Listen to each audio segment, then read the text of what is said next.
Spider-Man is no stranger to tragedy. In fact, his entire life has been defined by it. His parents died when he was very young, causing him to be raised by his aunt and uncle. Peter was often tormented by bullies while in school. His uncle died due to his refusal to catch a robber, making him always feel guilty about his death. He's almost always struggling with poverty because he has to support his aunt.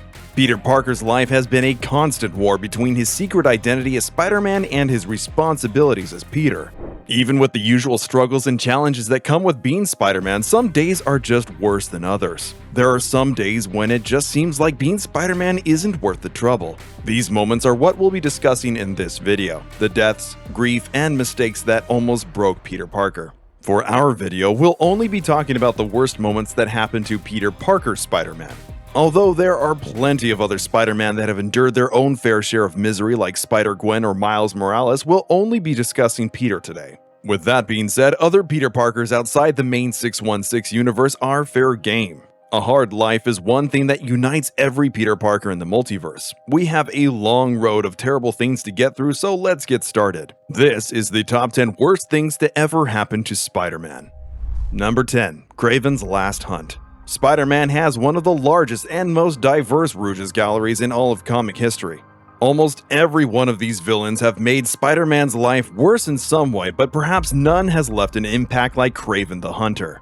Like many of Spider-Man's other Rouges, Kraven would show up and cause a bit of trouble, but eventually be defeated by the web-slinger. But all that changed in Kraven's Last Hunt. This storyline turned Kraven from a bottom-tier villain to one of Spider-Man's greatest enemies. The story begins with Kraven realizing that he's grown old and that his physical strength won't last for much longer. Before he becomes too weak to hunt anymore, Kraven decides to finally defeat his greatest prey, Spider-Man. Kraven travels into New York City and attacks Spider-Man. Peter expects that this battle will play out like all the others, with Kraven gloating about his superior skills and ranting about his evil plans, but things are different this time. Kraven is brutal and efficient while fighting Spider-Man. Once Spider-Man is down, Kraven wastes no time and shoots him point blank, seemingly killing him. As the final nail in the literal coffin, Kraven buries Peter in his black suit. His tombstone reads, "Here lies Spider-Man, slain by the Hunter." Putting Spider-Man in the grave wasn't enough for Kraven though. He had to prove that he was better than Spider-Man in every way. So he donned his own Spider-Man costume and took to the streets. While pretending to be Spider-Man, Kraven took down criminals savagely and with lethal force on occasion. Eventually, he found the prey he wanted to take down the most, Vermin. Vermin was a man mutated by Baron Zemo, transforming him into a cannibalistic rat hybrid. The last time Peter faced Vermin, he needed Captain America's help to bring him down. Kraven was determined to capture Vermin all on his own. After a grueling battle, the Hunter was victorious. For 2 weeks, Kraven terrorized New York City while pretending to be Spider-Man. During that time, the real Spider-Man was in a coma while buried underground. Kraven hadn't killed Peter with his rifle, but simply placed him in a simulated death-like state. Eventually, Peter woke up and clawed his way out of the grave. Traumatized and weakened, Peter tracked down Kraven. The Hunter refused to fight him, instead showed him a terrified Vermin locked in a cage. He released Vermin and manipulated him into fighting Spider-Man, but just as the mutant was about to land the finishing blow, Kraven intervened and saved Peter's life. His victory was finally complete. Not only had Kraven definitely beat Spider-Man in a fight, but he had also proven that he was better at his job. He had single-handedly defeated an enemy that Spider-Man needed help taking down. Kraven was the master of Spider-Man's life, deciding whether he lived or died. Now that Kraven was finally satisfied, he allowed Spider-Man to leave and then took his own life. He had achieved all of his goals and died as the apex predator. The entire experience of Kraven's Last Hunt was awful for Spider-Man. Being beaten and buried alive shook him to his core. He was actually terrified of facing Kraven again. Spider-Man lost 2 weeks of his life and had to endure the humiliation of Kraven being a better Spider-Man than him. This was one of the few times that Spider-Man just lost and he didn't even get a shot at redemption. Kraven's Last Hunt is number 10 on our list because although it was a tough time for Peter, he managed to make it out alive, and there weren't too many lasting consequences. But before we reveal more of Spider-Man's darkest moments, be sure to subscribe to the channel with notifications on to never miss an upload and smash that like button for more Plot Armor comics. Our next moments left scars that would last for years. Number 9. The Venom Symbiote. The Venom symbiote is easily one of Spider-Man's most iconic villains. Spider-Man has a long and bloody history with the black alien goo. Originally, the symbiote acted as a new suit for Spider-Man, a sleek black costume that gave him new powers and enhanced abilities.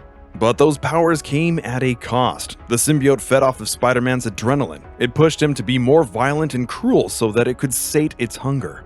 The symbiote suit also wished to permanently merge with Spider-Man. When Peter realized the danger the symbiote represented, he forcibly removed the black suit with the vibrations of a bell tower.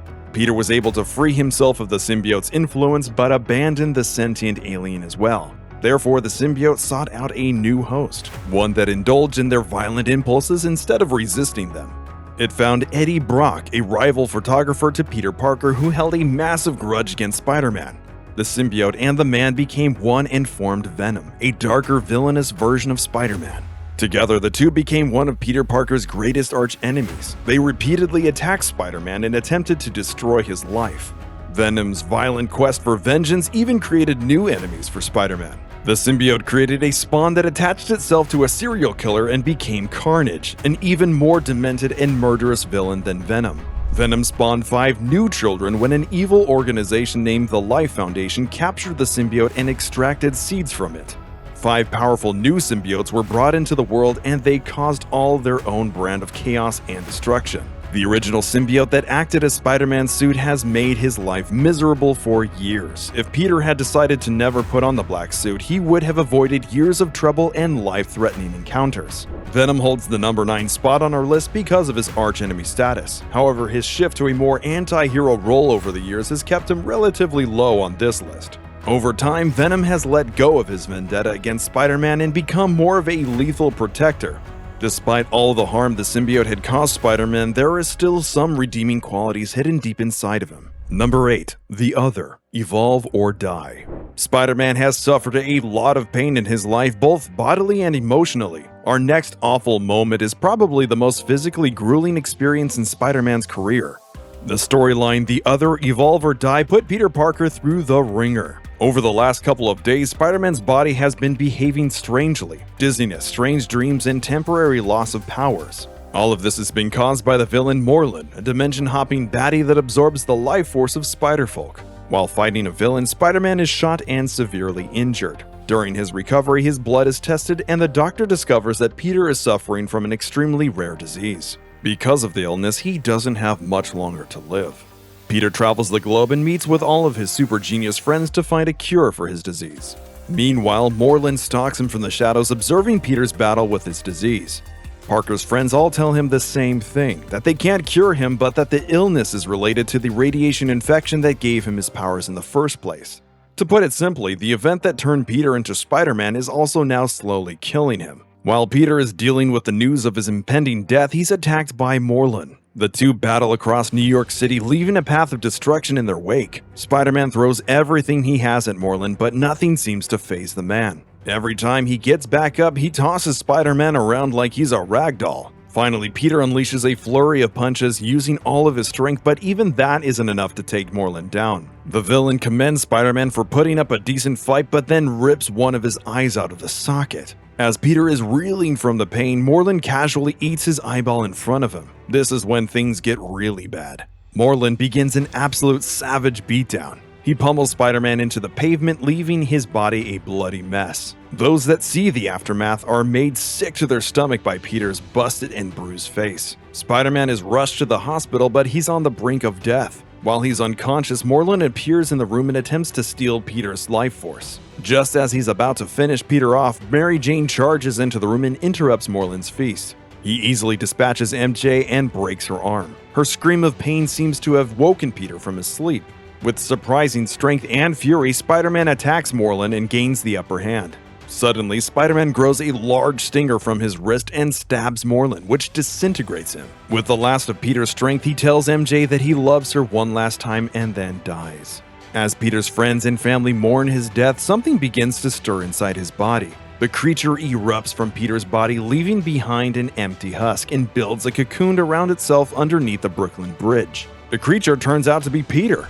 Inside his mind, Peter learned that he was saved by the spider side of himself that he's been neglecting for years. After he learns to accept his other side, Peter emerges from his cocoon completely healthy and disease-free. He goes back to being Spider-Man and discovers that he has new powers thanks to his evolution caused by his spider side.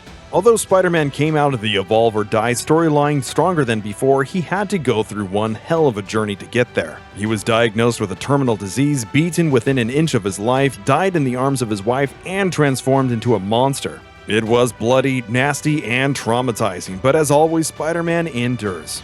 This wasn't even the worst outcome of the story. In a What If comic, Peter refuses to accept his spider side and stays in his cocoon. Eventually, the Venom symbiote finds him and permanently merges with him. A new entity emerges from the cocoon called Poison and searches for a mate. This quest leads him to dig up Gwen Stacy's corpse and cocoon it. The comic ends with a red hand erupting from the cocoon, implying that Gwen has been revived as a symbiote entity like Poison. We should all be thankful that Peter chose his spider side, or else things would have gotten a lot creepier. Number 7. Shed. Our previous entry pushed Spider-Man to his physical limits, however, this one pushed him to his mental limits. Many of Spider-Man's villains are tragic figures. Most of them are well-meaning people that were pushed into criminal lifestyles or horrifically transformed into monsters. Dr. Connors, aka the Lizard, falls into the latter half. Kurt Connors was a brilliant doctor who attempted to create a serum to regenerate lost limbs with reptile DNA. The doctor used himself as a test subject. Sadly, the serum transformed him into a predatory creature known as the Lizard. For years, Dr. Connors would struggle and fail to maintain control over his lizard personality. Each time he lost control, it would be up to Spider-Man to stop his old friend from destroying himself and hurting the people around him. The bond between Connors and Spider-Man would be tested to its utmost limits in the Shed storyline. While working at a research lab, the lizard personality manages to gain dominance over Connors. He transforms into the Lizard and eats his boss and many of his other colleagues. While on his rampage, the Lizard hunts for Billy Connors, Dr. Connors' son. Spider-Man holds the Lizard off for a while but allows him to escape to help an injured civilian. When Spider-Man is distracted, the Lizard finds Billy and attacks. In some of the most heartbreaking panels in Spider-Man history, Billy tells his father that he always knew that he'd kill him. The guilt and trauma caused by eating his own son are too much for Connors to handle. It completely destroys his human personality, leaving only the Lizard to run things. With the Lizard finally free of Connors' humanity, he sheds his skin, becoming larger, stronger, and smarter than ever before. The new Lizard is too much for Spider-Man to handle, so he runs away to survive. Eventually, Spider-Man returns, armed with an antidote and a picture of Billy. The antidote doesn't return Connors to his human form, but it does restore a little bit of his sense of morality. Seeing the picture of Billy causes him to feel guilt and shame again. Although the Connors personality was killed, enough humanity was salvaged to cause the Lizard to end his rampage and save Spider-Man's life. The storyline ends with the Lizard escaping into the sewers and Spider-Man going to see Aunt May. Once he sees her, he immediately breaks down in tears over all the horror he had to endure. Peter failed to save the life of an innocent child, and one of his oldest friends was seemingly gone forever. This storyline marked one of Spider-Man's biggest failures, and the weight of that stuck with him for a long time. Number 6. The Clone Saga. The infamous Clone Saga has been a looming shadow over the Spider-Man mythos for years. It was messy and confusing, but it also gave us some cool ideas and characters that fans have grown to love. The saga starts simply enough. Spider-Man is forced to fight a clone of himself created by the Jackal. Both Spider-Men believe that they are the real Peter Parker. The battle doesn't end until a bomb goes off and seemingly kills one of the doppelgangers. The remaining Peter is confident that he is the original and returns to his normal life, but there is an air of ambiguity for many years. Eventually, the clone returned. It turns out that he survived the explosion and chose to exile himself for years. He adopted the name Ben Reilly and gained a new superhero identity called the Scarlet Spider. The two settled their disputes and started working together to defeat a plethora of new clones like Kane, a dysfunctional and mentally unstable copy, and Spider-Side, a monstrous and incredibly violent clone. For a long time, Peter would be forced to fight twisted copies of himself, some of them deformed or mutated, but all of them believing they were the authentic Peter Parker. Peter repeatedly watched himself die in tragic and horrific ways. Eventually, Peter and Ben take a DNA test and discover that Ben is the real Peter Parker. This news devastated Peter, but he eventually accepted it. He gave the title of Spider-Man to Ben and then retired with Mary Jane, who soon became pregnant. That was the status quo of things for a while until Peter came back and it was revealed that a resurrected Norman Osborn had orchestrated the Clone Saga to specifically ruin Peter's life. Osborn had switched the DNA results to make Peter think he was the clone. Eventually, Ben Reilly is killed and disintegrates, proving once and for all that Peter was the original. In addition to being the mastermind behind the clone saga, Osborn also had Mary Jane poisoned so that her baby would be stillborn. Spider-Man's greatest nemesis made him question if he was the real Peter Parker for years. He also forced him to face off against corrupted duplicates of himself that he had to all watch die. And as the final piece of trauma, Osborn stole the family that Peter was going to start with MJ.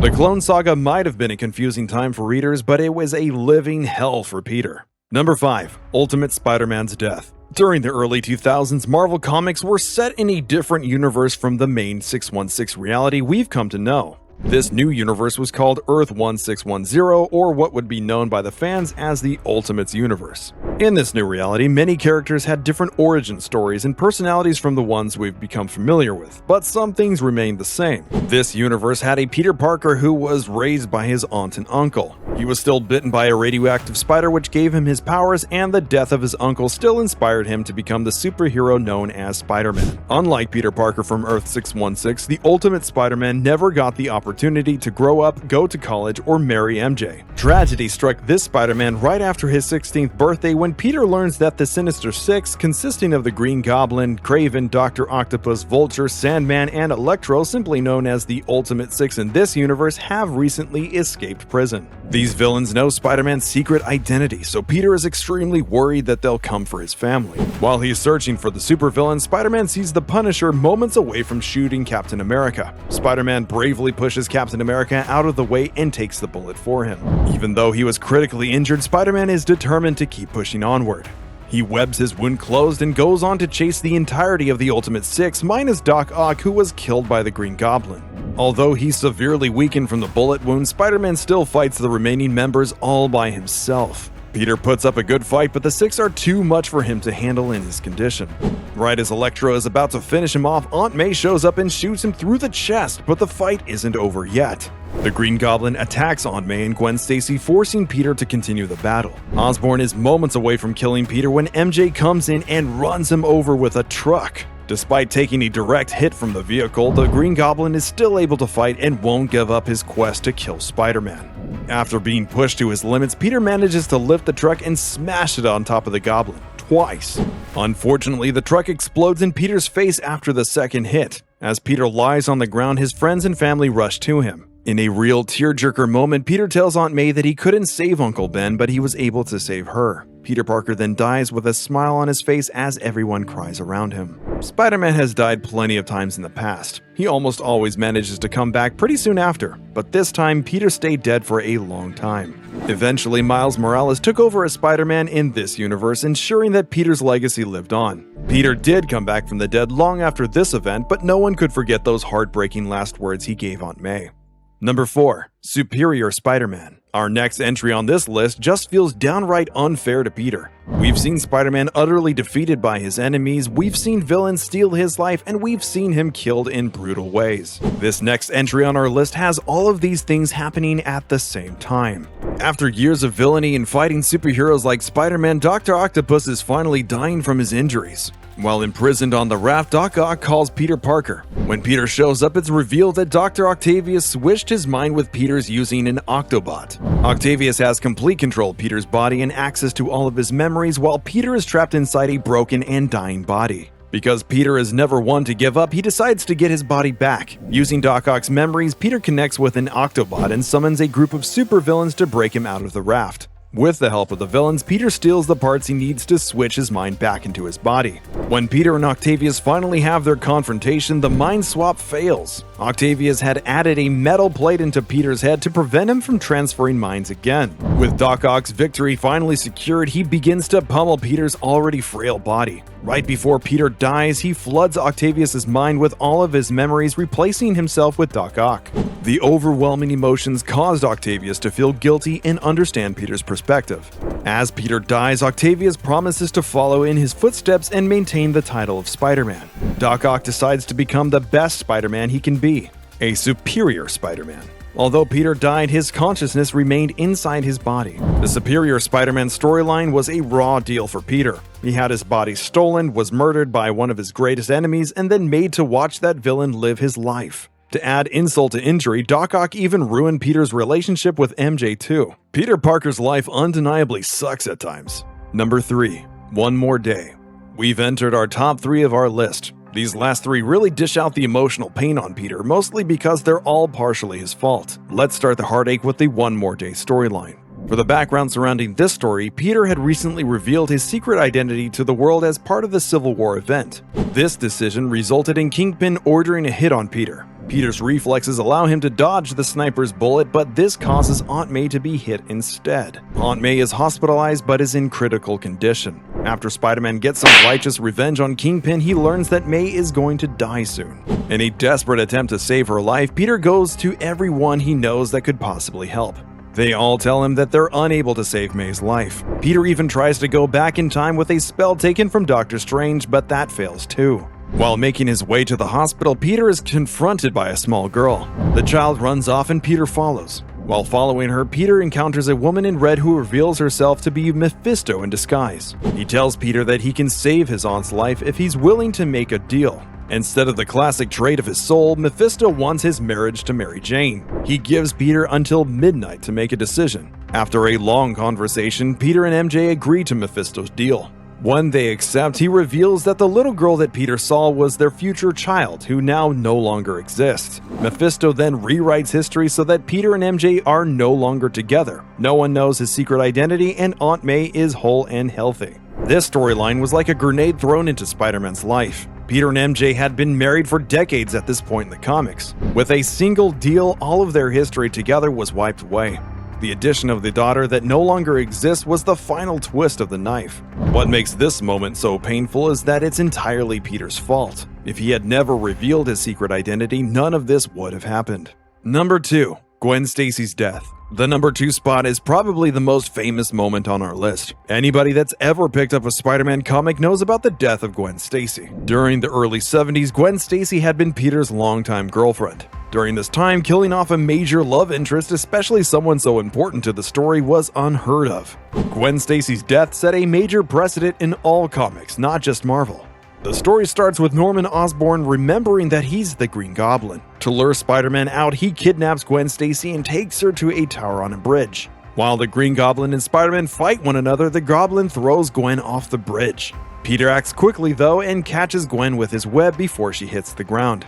As Peter pulls her up, he realizes that her neck is broken and Gwen is dead. Peter isn't sure if she died from the shock of the fall or the whiplash of getting caught on his web. The Goblin escapes and leaves Spider-Man to mourn his lost love. Ultimately, Spider-Man concludes that he's responsible for her death. Gwen Stacy's demise is a really simple story, but it carries a lot of impact. Gwen Stacy stayed dead in the comics for a long time after that. So long, in fact, that she was deemed one of the few characters in comics that couldn't be revived. Not only did Spider-Man lose the love of his life, but he directly caused her death, even though it was an accident. This moment marks one of the darkest times in Spider-Man's history and his greatest failure. Number 1. Spider-Man Reign. We finally reached the end of our long list of pain and trauma. This is truly an absolute worst thing to ever happen to Peter Parker. Our final moment is as strange as it is horrible. The Spider-Man Reign storyline is the worst thing to happen to any Peter Parker in all of the multiverse. Our story starts on Earth 70237. In this reality, Mary Jane died from a mysterious cancer that doctors weren't able to identify. It turns out that MJ got the cancer from Peter, specifically from interacting with his radioactive semen. You heard that right. MJ got terminal cancer from having sex with Peter. While on her deathbed, Peter left to go catch bad guys when she passed away. Not only did Peter indirectly kill MJ, but he also wasn't even there for her final moments. The trauma from the event caused Peter to give up being Spider-Man. For the next 30 years, Peter grew into a lonely old man. In the first issue, he's fired from his job as a florist because he sent the wrong flowers to a wedding. In his old age, Peter sees hallucinations of Mary Jane that haunt him. It's difficult to see a once great hero be broken in such a way. During the 30 years that Peter wasn't Spider-Man, New York was taken over by an authoritarian government called the Reign, run by Mayor Waters. One day, an extremely elderly J. Jonah Jameson comes to visit Peter and gives him his old camera and the black Spider-Man suit. Seeing the mask inspires Peter to become Spider-Man one last time to take down the Rain. Mayor Waters releases the Sinister-Six from prison to kill Spider-Man. However, Peter's old age has made his body weak and brittle. He's easily defeated by his old enemies and almost killed until Dr. Octopus's corpse saves his life. It turns out that Doc Ock's tentacles were operating on his final commands, which were to show Peter the graves of MJ, Aunt May, and Uncle Ben. The tentacles bury Peter inside MJ's coffin, where he confesses to giving her cancer. Suddenly, Peter bursts from the coffin with his original red and blue Spider-Man outfit, which he buried with MJ. With new confidence and drive, Peter manages to defeat the Sinister-Six and Rain, free New York from their oppressive rule. The storyline ends with Peter deciding to continue being Spider-Man until his dying days. That turned out to be sooner than anyone expected, though. In the first issue of Spider-Verse, this version of Peter is shown getting his head crushed with Mary Jane's tombstone. Such an awful ending for such a horribly tragic figure. It's safe to say that this Peter had the worst life of any other version in the multiverse. He gave his wife cancer, abandoned her when she died, turned into a sad old man, got buried in her coffin, and then was murdered with her tombstone soon after getting back to heroics. It'd be nearly impossible for anything worse to happen to him. So, what did you think of our list? Can you think of many Spider-Man moments worse than that? Let us know in the comments. On behalf of everyone here at Plot Armor Comics, thank you so much for watching. Until next time, keep that plot armor on you. I've been Morse Code, and have a great day.